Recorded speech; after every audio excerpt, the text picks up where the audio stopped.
Okay, so I gave birth to my daughter last year, and she's the first child in her generation. Everyone was thrilled, with the exception of my mother-in-law, Angie, who was upset because so far, every firstborn in the family has always been a male. My husband, his father, his grandfather, and even his great-grandfather, all of them, it's a cool coincidence at best. I don't understand what she was so upset about because my daughter broke the streak. And I think that's pretty cool as well. But she never really got around to accepting it. And for a while, she was very distant. Then my sister-in-law, Gabby, got pregnant. And a few weeks ago, she gave birth to her son. Since then, Angie has been over the moon, and she's been referring to Gabby's son as the first grandchild of the family over and over again. It happened on the day the family went over to see the baby for the first time. It's been happening ever since. We try to correct her, but all she says is that it's not that serious and we don't need to take it to heart. But if she keeps repeating the same thing over and over again, it's natural that we are going to take it too hard, and that's what happened. 2 days ago, Gabby and her husband decided to host a small dinner party to celebrate the birth of their son. It was mostly just family, but even there, Angie just kept going on and on about how she was so proud that they finally had a son in the family.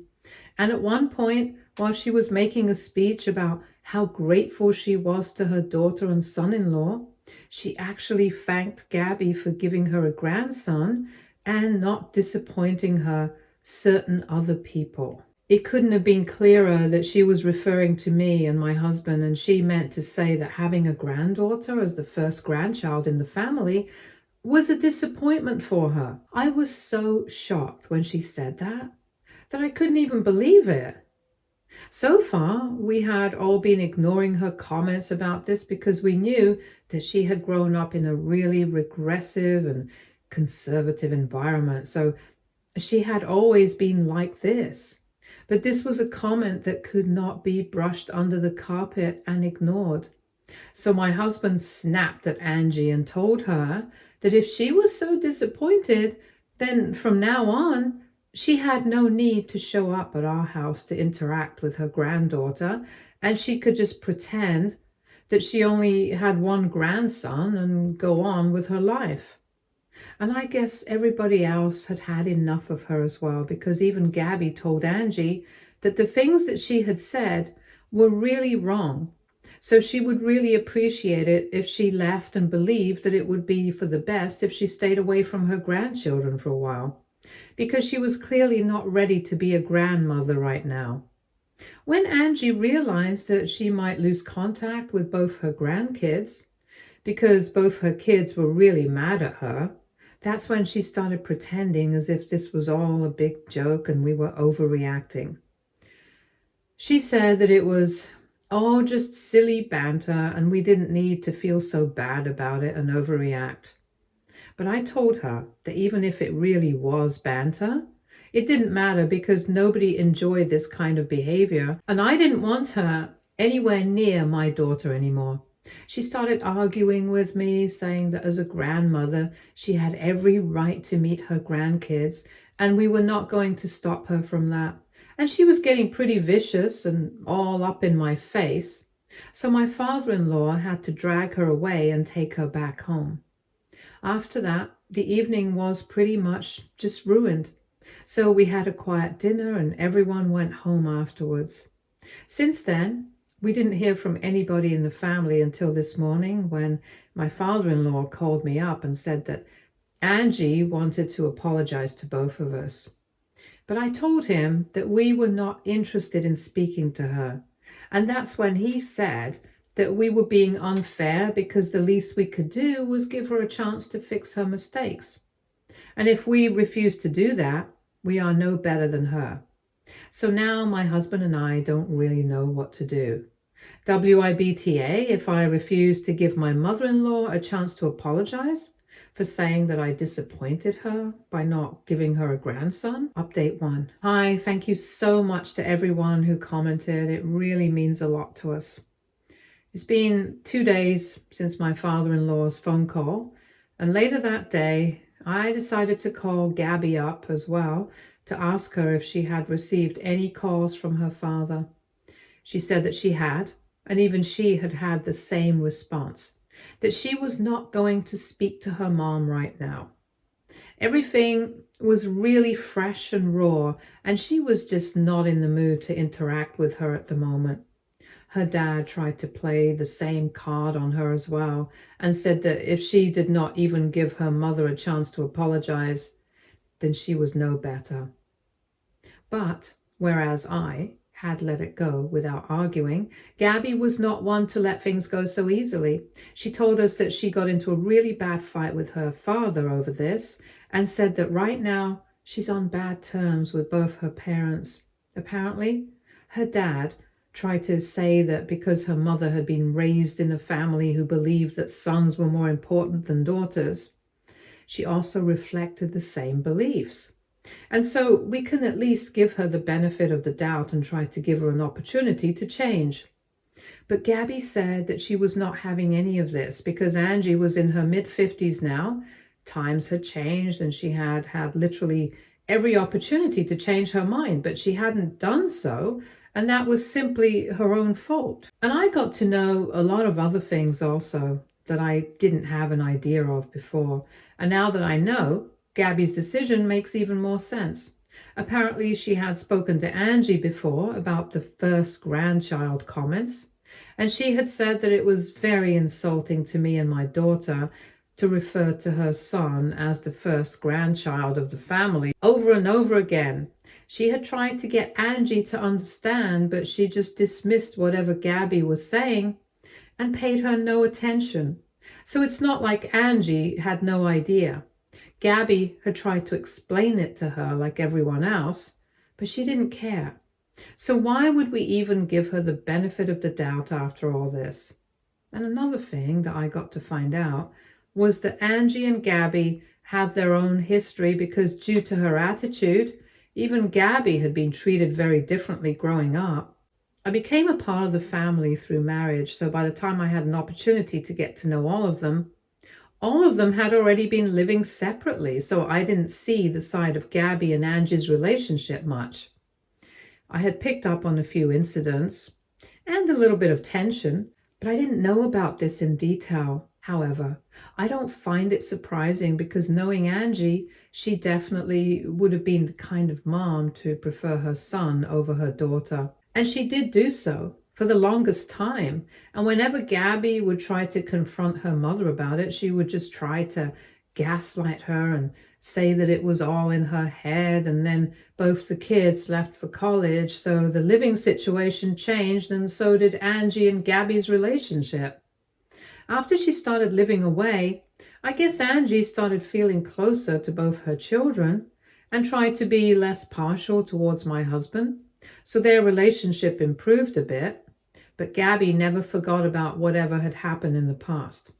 When I asked my husband about it, he agreed that even though he hadn't noticed it much as a child, thinking back on it, he definitely would agree with Gabby's experience.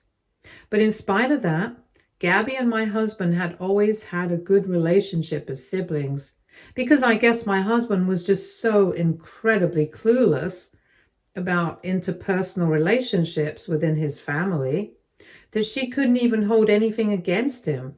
Anyway, now that I know all this, I feel even less sorry for Angie. Gabby is right. She literally had every opportunity to change, but she chose not to.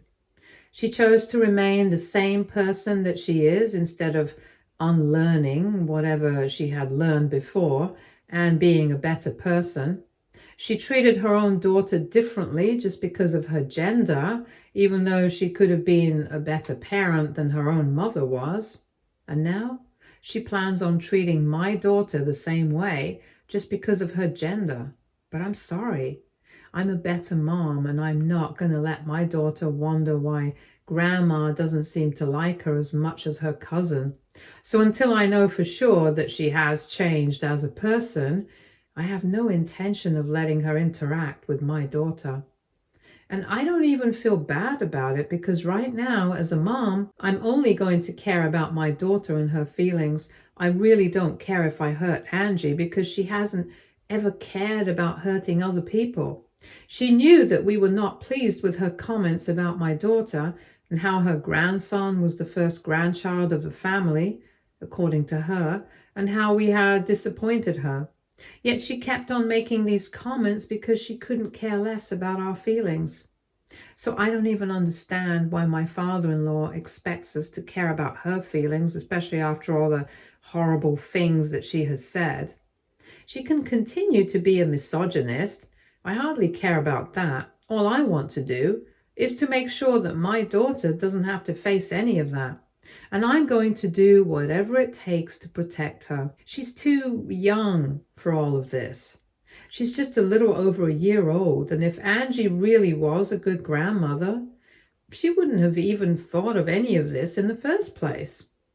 But with the things that she has said and done, and her extremely regressive and oppressive attitude, she has not only lost her rights as a grandparent, she has also lost any respect that she had. In spite of her attitude, we had always put up with her because we felt like we were obliged to. But now I see that it was all pointless, and my husband and I discussed it and realized that we should have just cut her out of our lives a long time back. Both of us wanted to be considered good, so we didn't and continued to give her the benefit of the doubt. But that was our mistake. She never deserved it in the first place. Never mind, though, at least we realized our mistake in time, and now we are going to rectify it by not interacting with her at all and going completely no contact. And if that hurts my in-laws, then well, tough. But they're just going to have to deal with it. Update 2. So it's been 2 weeks since the incident at the party, and today Gabby and I decided to have a play date at her house. Her husband was out of town for a work assignment for a couple of days, so it was just me, my husband, and Gabby, and of course the kids playing together. We were just chatting, and somehow the conversation turned to my in-laws. She became very serious at that point and started telling us that a couple of days ago she had one of the worst fights with her mother that she had had in a very long time. She hadn't brought it up before because she didn't want to upset us, but now, since we were talking about her parents anyway, she wanted to vent about this. So apparently a couple of days ago, my in-laws had decided to visit Gabby, and at the time, her husband was at home as well. He was the one who had checked out, who it was at the door, and Gabby had already told him that if her parents decided to show up, he was not supposed to open the door, so he didn't. According to her instructions, he decided to tell them to go away because she was not in the mood to speak to them, and she didn't want to fight with them either. At that point, Gabby was feeding her son, so she couldn't even come to the door herself. But they were so loud that she didn't even need to. She could overhear everything sitting inside her room. As soon as her husband had told her parents that they were not welcome here, they started yelling about how ungrateful they were all being and how they couldn't believe that they were willing to cut them off over such a little thing. While her husband was trying to get them to leave, Angie decided that she was going to try and break down the door, and she started slamming her body against the door repeatedly. It was pretty sudden. Nobody knew what to do, and the racket she was creating was so insane that the baby unlatched and started crying. So Gabby decided to ask her husband to handle their son for a while so that she could go and speak to her parents in person and get rid of them. She was obviously furious because they were acting so crazy, and she decided to go out and meet them so she could speak to them about their behavior. But as soon as she came out of the house and shut the door behind her, her parents started complaining about how she was insulting them by not even bothering to invite them in. She was very direct with them, and Gabby told them that after what they had just done, they were not even worthy of being invited in, especially when her baby was at home. She told them that she had had enough of their BS and that now, if they did not leave, she would call the cops and have them forced out.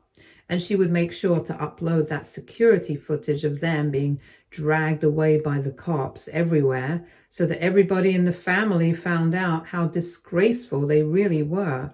That's when Angie started crying, accusing Gabby of being a heartless person and repeatedly saying that she was never going to forgive her for what she was doing. And then Gabby got really irritated and said that she couldn't care less about whether she forgave her or not because Gabby herself hadn't forgiven Angie. So they could call it even. And Angie actually had the audacity to be surprised at that statement and started asking what could even forgive her for, and started asking what they could even forgive her for because she had never made any mistake. It was crazy because she was just gaslighting Gabby again, pretending that she had always been a good mother, knowing that she had not. But Gabby did not have any patience for that. She immediately told her off and reminded her of how she had been treated throughout her childhood and how differently her brother had been treated. Angie tried to deny it, but Gabby wouldn't hear it, and she just walked away, went back inside the house, and slammed the door shut. And she told them that they had 5 minutes to clear out, but after that, she would be calling the cops. They tried to get her to come back out and talk to them so they could sort things out, but she was not interested, and after a couple of minutes, they left. Gabby told me that she had considered calling us up and informing us about it, but later she decided against it because this was only going to upset us even more. And I guess that is true. But I told her that from now on, if anything of the sort happens, she's definitely supposed to call us and let us know, because even if we are not able to prevent the situation, at least we can talk about it and help her get it off her chest. She has spoken to her husband about it, but it's just not the same as talking to somebody who has been through the exact same thing. So I know exactly what she's talking about, and I've told her that she's free to talk to me anytime that she wants. But anyway, I'm really glad that we had the play date today and we got to talk to her, because I'm just feeling better and better about my decision not to let Angie be a part of our lives anymore.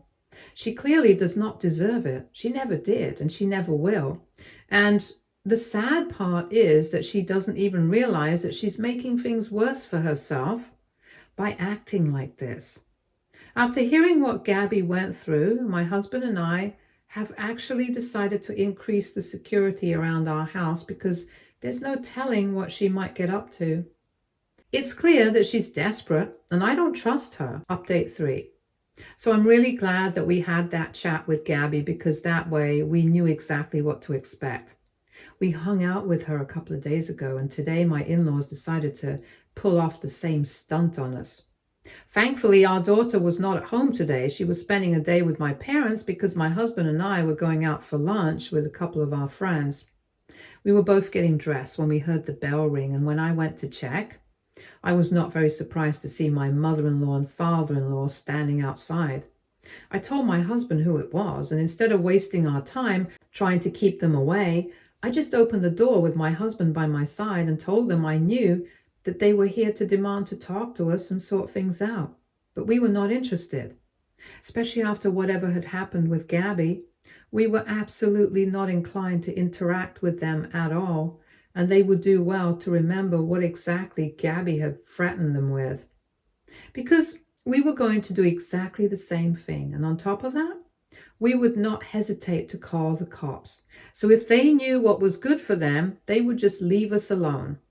I thought that that would be enough to get them to go away, but instead, Angie started yelling at me, saying that I had no right to speak to her that way. She told me that she could handle it when her own daughter spoke to her that way, because at the end of the day, she was her own blood, but I was nobody to her, and she was not going to tolerate it. She started screaming at my husband, saying that he was a coward and utterly spineless for allowing me to talk to his mother that way. And the cherry on top was when she said that she knew she never should have let this marriage happen in the first place because I was too much for my own good. She then started yelling at me again, saying that I was extremely ungrateful because she had allowed me to work And she had allowed me to make my own career and make my own choices regarding my lifestyle, and yet I had the audacity to stand in front of her and tell her that she was not welcome in her own son's house. She then said I needed to look down while I was talking to her because I didn't even have what it takes to be worthy of looking her in the eye when I spoke to her. She was being so ridiculous that I actually ended up bursting out laughing, and that infuriated her even more, so I'm pretty sure while she was here to sort things out with us, she ended up making things much, much worse. Because as soon as I started laughing, she started screaming at me in a much higher voice, and then she started cursing at me. It was very surprising because she's one of those people who's always pretended that she's too sophisticated to use that kind of language, and she's always maintained that she's above cursing, but I guess her true colors finally came to the surface and she couldn't stop. The things that she called me, I don't even want to repeat it, but just trust me, they were really horrible things. But I continued to laugh because I knew that I was going to make her even more annoyed and she wouldn't be able to control her temper. So as long as I was getting under her skin, I just kept laughing it off because for me, it was not even worth it to argue with her. After a while, I guess my father-in-law realized that this conversation was not going anywhere, and he started trying to drag her away back to the car so that they could go back home. My husband had kept asking his mom to keep quiet, but she didn't stop. And even as she was being dragged away by her husband, she kept screaming at me and I just kept smiling. By the time she was back in the car, everyone was pretty exhausted, but my husband and I still had lunch to attend. So we took a short break. Then we got back to dressing up, and while we were driving to the restaurant, we discussed what had happened. He told me that he was sure that we had the security footage, so if need be, we could use that to file a restraining order against her because given the way she was acting, it was probably going to be necessary in a couple of weeks if this behavior continued. And today we got lucky because our daughter was not at home, but that was not always going to be the case. And he did not want to take any risks. He was right, so we decided after lunch we were going to speak to a lawyer and just tell him what was going on, keep him in the loop so in case we needed to do something about the situation, we didn't have to waste any time with paperwork and stuff. But anyway, I'm happy with how we handled the situation. I'm pretty sure that she'll think twice before picking a fight with us the next time because she came off looking like a complete fool here. My husband also told me that the way I dealt with her and just laughed it off was actually pretty cool because given the way she was talking to me, even he was having a hard time keeping a temper on his lid. But the way I dealt with her, it was straight out of a movie. We had a good laugh about it as well because I think given how ridiculous her behavior is getting, that's all it's worth. Update 4. Hi, so it's been a month since I had that fight with my mother-in-law, and since then, neither Angie nor my father-in-law have bothered to get in touch with us. So we never ended up going ahead with a restraining order and stuff because we didn't think it would be necessary. We spoke to Gabby as well. I told her about everything that had happened, and she told me that she was glad somebody had decided to put her mother in her place. But yes, after that incident, she was not contacted by her parents anymore either. So we pretty much forgot about all of this and moved on with our lives. And then yesterday, Gabby called us up and said that we needed to check our emails. So we did. And apparently my in-laws had sent an email to both of us, and I'll just paste it here before saying anything else. Here it goes.